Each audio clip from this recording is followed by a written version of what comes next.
हे मेरी माई जगदियाँ जोता वाली माता तेरी सदा ही जय। जयकारा शेरा वाली दा बोल साचे दरबार की जय। आज तीसरे अध्याय में हम माँ भगवती की यश का गुणगान करते हैं। वे लाल रंग की रेशमी साड़ी पहने हुए हैं। उनके गल में मुंडमाला शोभा पा रही है। दोनों स्तनों पर रक्त चंदन का लेप लगा है।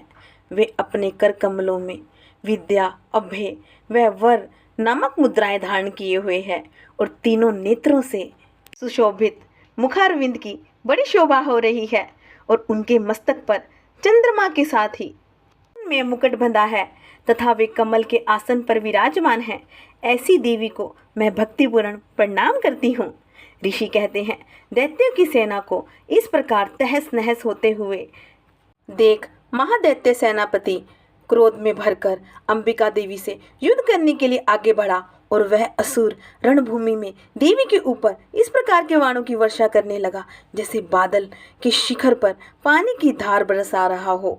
और तब देवी ने अपने बाणों से उसके बाण समूह को अन्यास ही काटकर उसके घोड़ों और सारथी की मां को मार डाला। फिर तो क्रोध से लाल आंखें करके उस राक्षस ने शूल हाथ में लिया और उसे उस महादैत्य ने भगवती भद्रकाली के ऊपर चलाया और वह शूल आकाश से गिरते हुए सूर्यमंडल की भांति अपने तेज से प्रज्वलित हो उठा और उस शूल को अपनी ओर आते देख देवी ने भी शूल का प्रहार किया। उससे राक्षस के शूल के सैकड़ों टुकड़े हो गए और साथ ही महादैत्य की भी धज्जियां उड़ गई और वह प्राणों से हाथ धो बैठा। महिषासुर के सेनापति उस महाप्रकामी के मारे जाने पर देवताओं को पीड़ा देने वाला चामर हाथी पर चढ़कर आया और उसने भी देवी के ऊपर शक्ति का प्रहार किया, किंतु जगदम्बा ने उसे अपनी हुंकार से ही आहत कर दिया और तत्काल पृथ्वी पर गिरा दिया। और शक्ति टूटकर गिरी हुई देख चामर को बड़ा क्रोध हुआ और अब उसने शूल चलाया, किंतु देवी ने उसे भी अपने बाणों के द्वारा काट दिया और इतने में ही देवी का सिंह उछलकर हाथी के मस्तक पर चढ़ बैठा और उस दैत्य के साथ खूब जोर से संग्राम किया। वे दोनों लड़ते लड़ते हाथी से पृथ्वी पर आ गए और अत्यंत क्रोध में भरकर एक दूसरे पर बड़े भयंकर प्रहार करते हुए लड़ने लगे और सिंह बड़े वेग से आकाश की ओर उछला और उधर से गिरते समय उसने पंजों की मार से चामर का सिर धड़ से अलग कर दिया और इस प्रकार से उर्दंग भी शिला और वृक्ष आदि की मार खाकर रणभूमि में देवी के हाथ से मारा गया। क्रोध में भरी हुई देवी ने गदा की चोट से दैत्यों का कचुम्बर निकाल डाला। इस प्रकार अपनी सेना का संहार होता देख महिषासुर ने भैंसे का रूप धारण करके देवी के गणों को त्रास देना आरंभ किया। किन्हीं को थूथन से मारकर और किन्हीं के ऊपर खुरों का प्रहार करके और किन्हीं किन्हीं को पूंछ से चोट पहुंचाकर कुछ को सींगों में मारना शुरू कर दिया।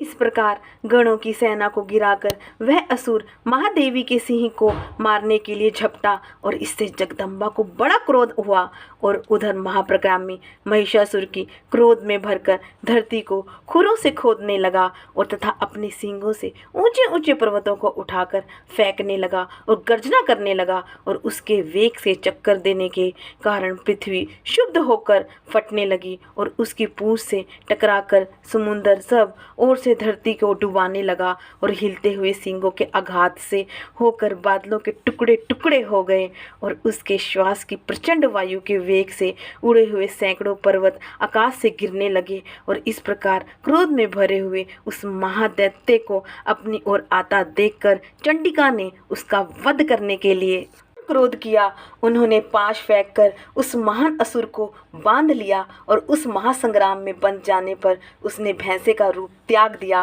और तत्काल सिंह के रूप में वह प्रकट हो गया। और उस अवस्था में जगदम्बा ज्यों ही उसका मस्तक काटने के लिए हुई और त्यों ही वह खड्गधारी पुरुष रूप में दिखाई देने लगा।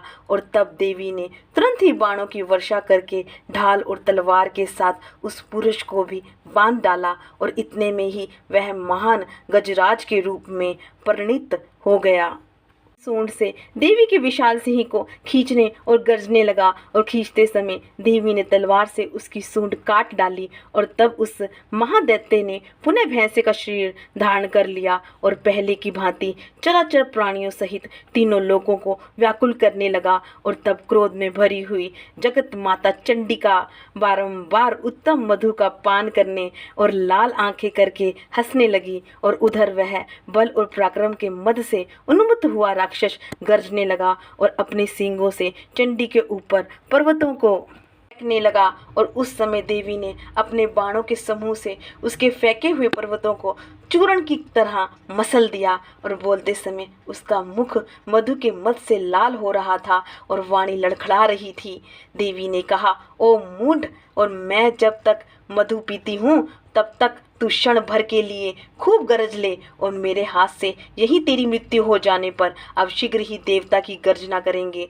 और ऋषि कहते हैं, ज्यों कहकर देवी उछली और उस महादैत्य के ऊपर चढ़ गई और फिर अपने पैर से उसे दबाकर उन्होंने शूल से उसके कंठ में आघात किया।